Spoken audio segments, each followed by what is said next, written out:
The Mizoram State University Bill sang nila somni panga kan Education Minister puwala thanaran puluta anga inom kop maya aran move dani na zirboka ara move thiam boka ain bot se na thati ria tanga inom kop mai soi zui cha om tak tak po oma University chungchang te NEP chungchang te po kha ania amar chu poimo ber chu house member ten tingan soi zui ti lai hi hriat kha cha ko ma chuwang chonin puro mil lin tuna khana soi zo chia H.Ginzalala'n champhai not bill to MLA na asoi atangin kan entran don ani kan lutang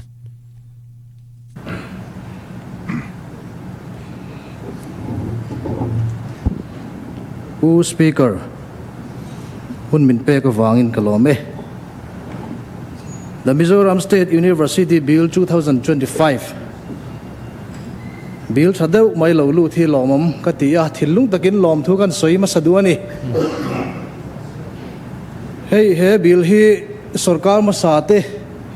lo initiate to ni ti ha kan ngai tha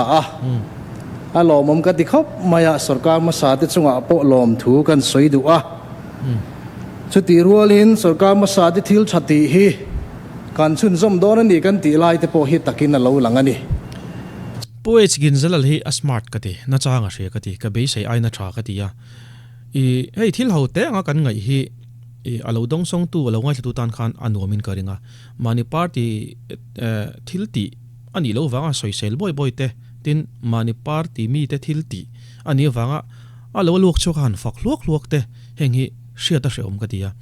chuwang chon ati tha de ka chu ti tha kha ti moya hi tiang tur hi ni MLA efficient taknin ka ria H.Ginzalala'n ka ngai sa thar khop mai kan chun zom don ani kan ti lai te po hi takin a lo langani chuwangin kan zawai hlo thlin na lo lang nin ka hria kan opposition lamte pu speaker iveilama thu te po an chunga lom thu kan soya tun chum chu chuak taw to lo turin kan nen dewa nimin khan chuak tawa ma se kan bye ve mi lovania ti zui an chuak le li chor kan ani take tero trama sa khan in bye kha lar view ni kha bye ve mi lovania an chuak le li chor kan bye ve mai the ni hey bill thadeu mai lo lu thi kan chia ra a tha khop maya ma son na thar tam tak a lo lut don in ka hria amaro chu pu speaker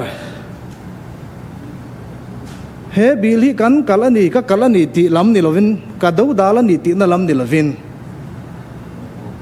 member ten min thre thiam se soidu kan ya university headquarter mun tura hian enga tingi aizol khera kan ti la hi ani kan soidu lai chu aizol centric lutu ka thil kan ti hi adikin ka helovani amaro chu ka soi to kha he bili ka kalmi lovani pu speaker iveilo mi thi lo lom vak lo sela thang he mi ka soi wang khan nimina puti bisil ven chunga ka comment nang de lekha aning ka ria mani party mi te thil move ani wanga mani ril ru ni mi lo han soi chu te po kha a om thein ka ria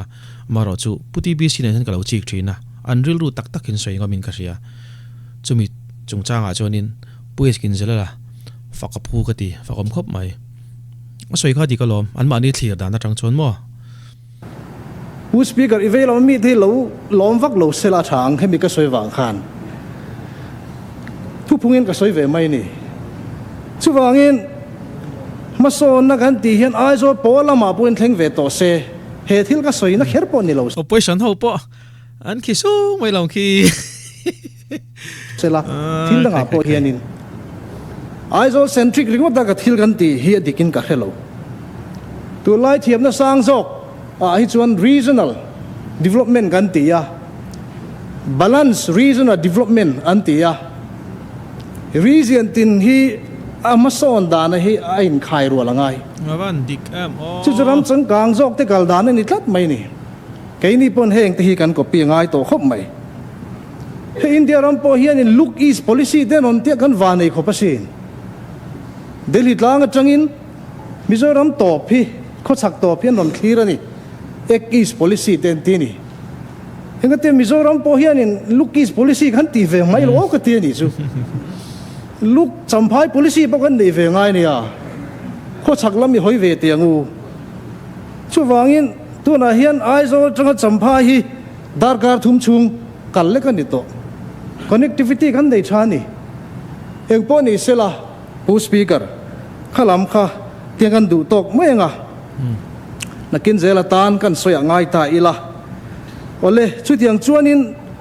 he bill thadau mai lo lu ta hian thil mu kan ya socio economic development lamte choi kana tur ni ti hi kan chiar ani nam hiam nam tribal on la develop lo kan ni ya tribal kan ni na hi e kan in shia da tha ka ti ya kan culture te ti ma so na tura hian he university and contribution na salu tu ka nei ka ringa abik takin kan sa ko na thil te po hi e he bill hianin he state university hianin na sa takin ron choi kang do na ni chuwangin heng theological college kan tiang chi te po hi aleng tura kan ngai ani tin kan culture te po hi research anga kalpui te po tha ka ti ya aminga po hianin Mizoram State University ti mai lo khan tu na hian Mizoram University kan ne ya ai nai lu tu ka confusing ani chuwangin zo university ti te po hi ningeng he sela kan culture lam te po kan zir zau the hi adu te te ka zo university mo pues H.Ginzalala'n in nai lu tu ka confusing ani chuwangin zo university ti te po hi ningeng he sela kan culture lam te poi kan zir zau the hi aduma research kan ti chho thei zel hi poi mo don khopin ka ria chung te po chukan soi lang du bok ani tina dolle kan soi du chu hei thillo mom du mai ka mu honorary doctorate degree te po kha apek thei tur thu kha ain zia gani pu speaker honorary doctorate degree te ol samjok de kain pek thei phei chuan hei gan member zom tak mai pumuan pu te po ege mo taki pek ve ka duwa a thei phei chuan khatiang khanin society kan society contribution nei tha te i ol samjok in doctorate degree kan pe thei don to hi masona ro pui tak ani ngai kan be sei ani ole pu speaker chu ka soi thei tok ni sela the Mizoram State University Bill 2025 hi kathobe pu speaker kalome soi thoveu lom le lo bo mai member zom tak pulal rin tuang sai lo somang oi te purun tluang a ding don a kan chief minister mo sarkar lai mo engtin mo tak tile zeu tura ngai topila kan chang sual lo tura ngai Speaker kalome Vena Mizoram State University Bill sang ni somni panga achang tu minister zom takina ron puluthi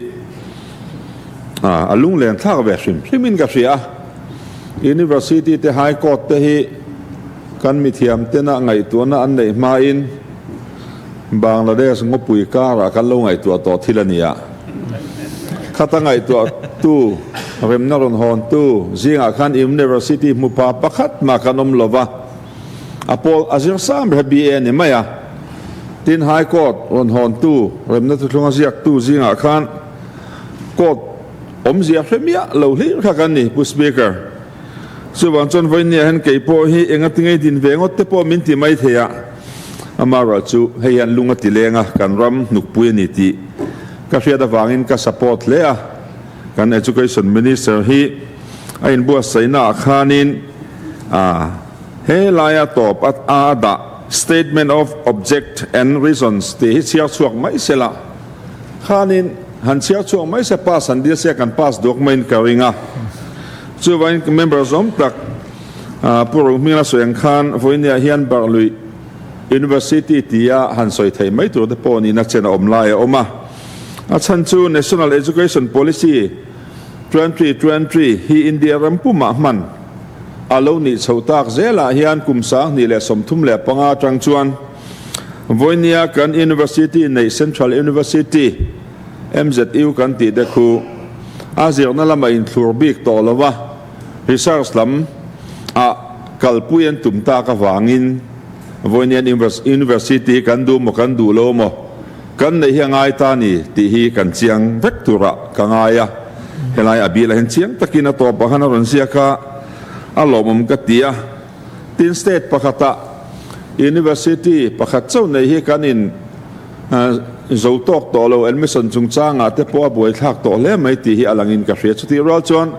postgraduate china phe chon kan mamo le zuala India rama hian literacy percentage sa sang bio mai la kan gross enrollment ratio a hian kan hiam hle thungani chumi ni wang chuan asan pa university kan nei hi tul le ni ti kan support dua tin section chang ron soi hi kei ka chuang le maya kan chief minister ngei te atu ta po chief minister sela chancellor kan han nei tur rim te hi aro pui danglam vein ka ria a tha ka ti khom mai chuti rualin hey aron point soi rang section a section 8 na te hian university sa khuana namle chibin thliarna omlawang ti kalpui tur ni ti an soi te hi hallelujah amen kan pedeu ni pu speaker chuti rual chuan section 9 na hian chancellor chief minister chilaka soyan khan chief minister the chancellor ni zelanga pro chancellor tan higher technical education minister kan han nei chhotur te hi a challenging rewin ka hria thil tam tak soi tur zinga kha ka soi del duwa tin ka ma soi tu khan a chiar kim lo de ni te point kan soi sak duwa section number som thum le panina condition of service and employees ti ate khan university na thok tu hi university na la anga thok tu le university in kara in ti thiam lo na ani chuan tribunal of arbitration in anbuana chingfelanga tribunal tu chuak hi tu top aniang ti te oma a fel fai rewin ka hria tin som thum pathum na khan student le thok tu ten an lung oilo anan thlenna tur disciplinary action committee ang te om don ani ti te tarla na lo ni zel de kha a thale mai ka ti a tin number som thum pa na university nuai thok tu te laka action na zong lak ani lawang anti te hi ZPM policy lo viau na tha ka ti khop maya until ti suala kha alo chatna lai omani point ngai damani tu te anti te kha IMF policy mange katia alomam kati leni tin heta section number 41 te kan university din laya Mizoram University lo zirmek te po Mizoram State University andu ni chuan exam pek phalaniang hanti te khan oma a thamange o kan tia university dan sang I te khan ordinance le regulation te Mizoram State Legislature paranianga legislature hian an dan siam te an no lemo an lo modify theng tian chuang te kha ke ni tan khan kan in zuk in rol be theina te khalo ta zela alom ka ti le ni ti ka soi duwa kalom na ber zo ka chu college din bel te kan in ti lei thei to lowin pu speaker ka ria kan house leader ina alo tiam opuam deuh tel tu la lo tiam fu to opuam deuh tel tu la lo tiam an ti deuh kher kan house leader ina alo tiam opuam deuh tel tu la lo tiam fu to so lai then zo la college din na tu ta ka pu speaker in hong deuh ti kan hria ni ma lo lang na khamal som na chang tu ra kan ngai dewa chu wang chon voinia kan bi la hi ka thop le maya tin aron abil pulu to pui ka faka a general mena chuwang chuanin jamphai lam bial tu na soi jamphai not bial tu sam takina an soi lai te po kha a theini pe chuan ti danglam theini chuan thian zo la te khan university kha wadini la a thom mengo college so in tiam lo university te kan house leader hian in than len tiam sela aron son phe lenga ti le mai sela ti te kha rot na kan siam ni he voinia kan bill the Mizoram State University Bill sang ni somni pangahi thinlung takin ka thop ani ti ka soidu ni kalome purin tlong hi afakom katia sombi se sonte hi ama awangin en hit achakom katia I hei ama pon aphachong lova intellectual an oma kini chu le ka thiam no kan ti te po asoi to in ka ria le ka thiam lo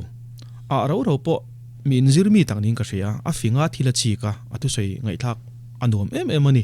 chulai chu purin tluanga ngai sanom ka ti na ania a mu na mani ama wang hen mo tikhanin the Mizoram State University Bill sang ni le som ni panga chu an pass mai ka ringa ke chona chan chu opposition atangpo khatinga dodal na om lova a than ron ti clear ta ka chuanin an pass pui mai te po be seila a thanget ka du to mai don mo ka ti ma ro chu puni te thu soile opposition atangin pakhat thu soi kan ngai thalenga kan du to donia puni te thu soi hi ka ngai thla cha ka eng tin nge ron soyang ani hi mi thiam ani kan hri tangin ngai thlango thu soi voina Mizoram State University Bill 2025 kan han soi ho hi aro pui katia hetiang ron chop chuak tu kan higher education chang tu kan minister chunga lawm thu kan soi ni se tun sarkar a hian portfolio kan ho tu tena an han pek sang a hian tuna kan higher education le kan school education chang tu minister puma than te hi ani bak hi hemi department chang tu atana ruat tur hi kan om chuang emile kati a anin ma aron hruai hi lom kati khop mai hey NEP 2020 kan soya central lamin aron pass rual khan Mizoram apo i ngai tu na kan seng chho nga la hemi rampu mina ke apen ruala kan state ina kan han pen chho zel te po hi aro pui lai chu ani a heta soi ho thea ka ve hi van nei ka in ti a kan zawai hian nakina a he bil hi kan thut vela ya he house za taka kan thut vela ya pas tu te zinga tel kan ni ti in kan la soi nge in ka ringa he hi aro pui ka ti a chuta chuan NEP 2020 na tumber chu mi hring a siamani graduate tam tak hi mi hring anglo de khet te po hi om ve thei tho ti la hi i kan experience to ate po hian om thei thowa kan muthin thowa ama ro chu tu na NEP 2020 na tumber chu mi hring dik taka cher chho hi ani a chuta chuan technical skills te life skills te i atela hemi chungchanga po hian i amala tu pola kalau tang ve to a Mizoram University atangin hemi NEP 2020 implement turin college zonga implement turin i khami buai pui tu turatana nodal officer ruat kani a tuna kan curriculum and credit framework college tana kan man mek po hi aduang tu zinga kan tel pha ve a chunga tanga ka experience claim te hantalan ve ka dua i abi la khachu a content a hi chu karon soilu tuk lovanga ama ro chu he university hi aphur omna chan claim te hantalan ve ka duani post speaker ti chuan hemi NEP 2020 na atum zinga mi pakhachu drop out rate ti tlemani antinan mi tuina mozira sumle pa ya har sanna lo nei ta a har sanna wang khan a chol chuan chol hlena ngai thina tuna chuan NEP 2020 a chuan flexibility atia kum khata siranga a chol wanganga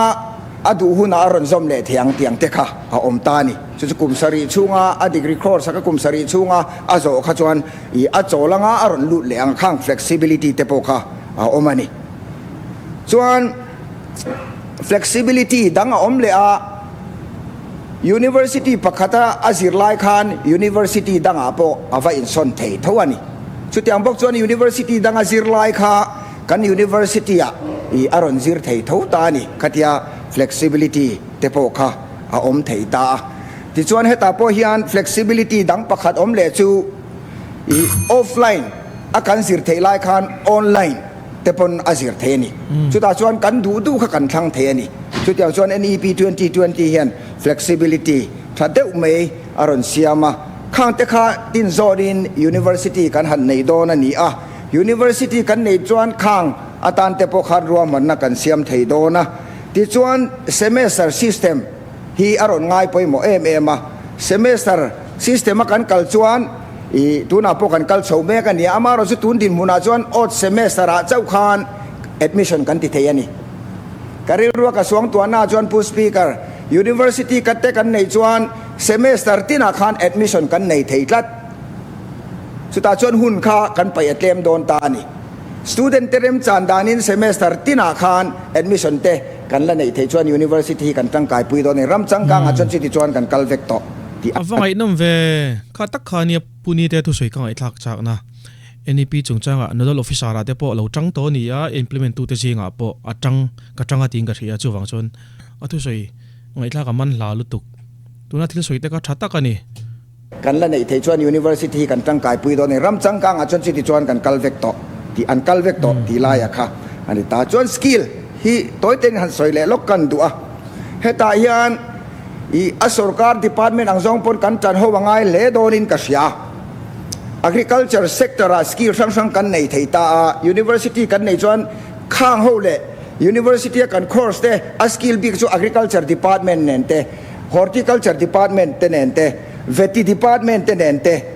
kan nei thei anga ti khan a department tin kha a skill ta field ta te po khan kan la ti thei donin ka sia chutiang chu apur om khopin ka sia chuti rualin ITI kan course te po hi heng te nen po hian college ta kan course te kan post graduate kan course te nen te po kan la ti ho thei donin ka sia NSQF level sang kan nei chuan chunga te chuan a skill a kha kan mang tang kai thei dona chu he university kan nei chuan chu kan tang kai puina turte ani tani ti chuan a faculty te hi college zirtir tu main to lawin university zirtir tu kan ni chuan ke mania phurna te po manga ke mania kan upgrade anga thatakin quality education kan pe thei dona ni chuti rualin an soi tong khan quality education hi ngai poimo ber pakhat ani a heta yan NEP 2020 a soilen berte zinga mi pakhat chu internationalization hi ni pu speaker chu internationalization kan ti chu ramdanga university te ne na po tho ho na kha om ta ni university changkang tak ten heta university kan nei chuan kan university a campus anon din theyang chutyang bokin keini pon university danga campus kan din theyanga chuti chuan kan thok howanga chutiang ani lo pon kan university students te kha kan course semester khat kan langa semester dang chu university danga ti khan in exchange theina program te kha a oma he hian university nei hi min ti chak le zualani chuwang chuan hetiang thil thatak tur duana ni hi alom om katia chuwangin he university bill hi ami mal takpon karon thopa kan minister chunga lom thu soi pain karon thopa ni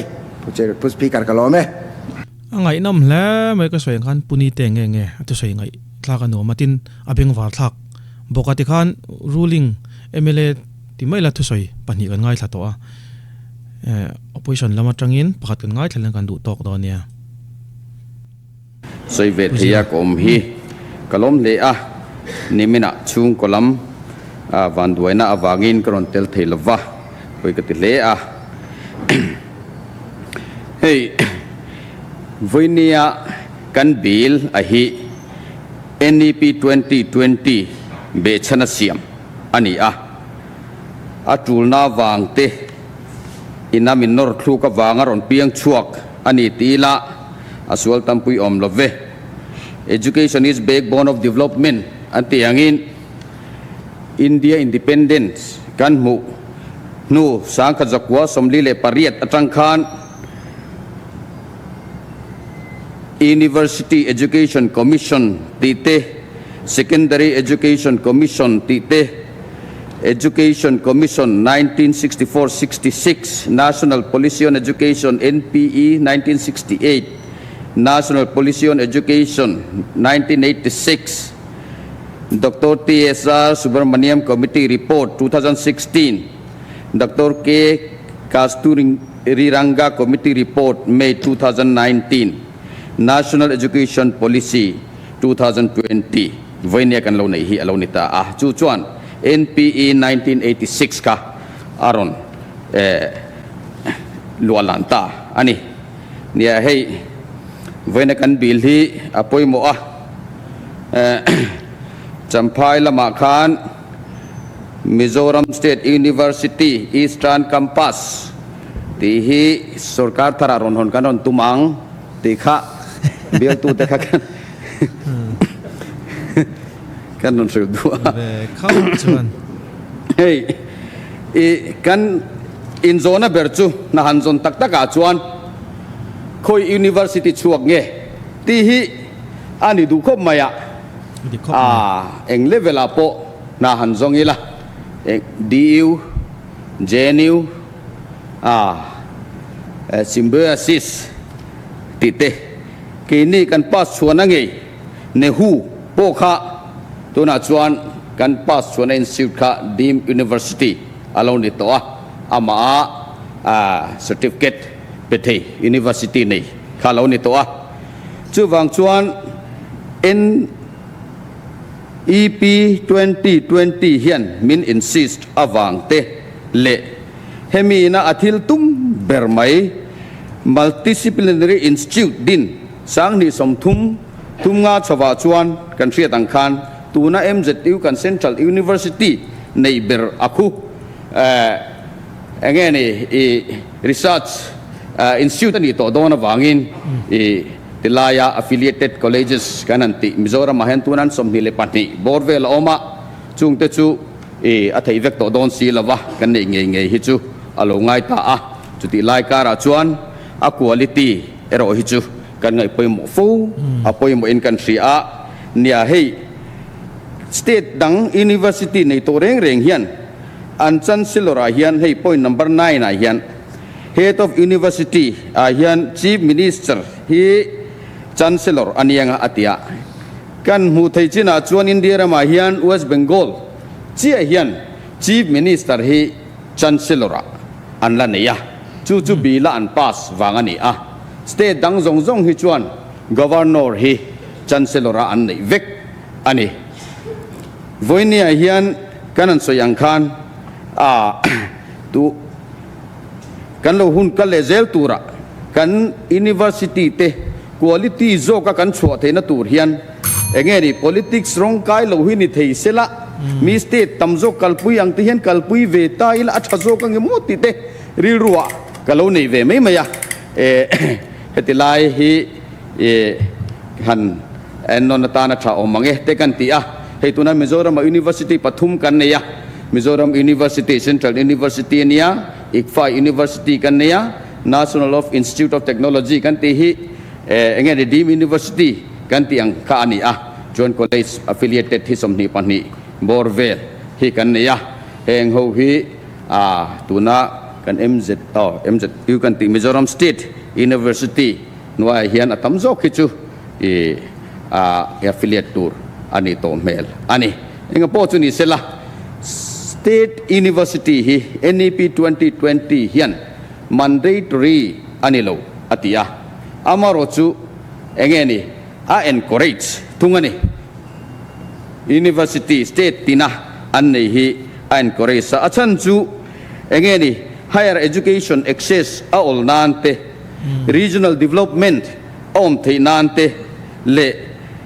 quality and excellence zirna the nante ti in state tin te hi nei thei sela ti hi chu I insist I encourage ani amaro chu mandatory ani lo ati ani engpot ni sela voinia kan bil hi apoi mo le alafam kim tok lawang ti po ringila heta kan minister zom takhian ato pa hian ching devinaron soya kan nei nge atul na chante le atang kai dan turte apoi mo na te heng hi ka thopa voinia hian he bil poi mo takhi pas nge tur point kan thlop ve ni speaker ko me mai nom lom khop mai tikhan ruling MLA tang pani opposition tang pani kan ngai thata an pass mai te porin oma dodal na kan tiang cheka omlem lova the Mizoram State University Bill sangni le somni panga khan soita kan khan Mizoram University ku sangni le som thum panga chonin research ti nan man ani to do na chuwang tak chuanin state university kha kanwamo ani ti den ron soya bengwar thla khop mai thilra deuh khan ron soya ka se tak ang khan lom tak lungoi takan pass be sei phutila thange du tok phutang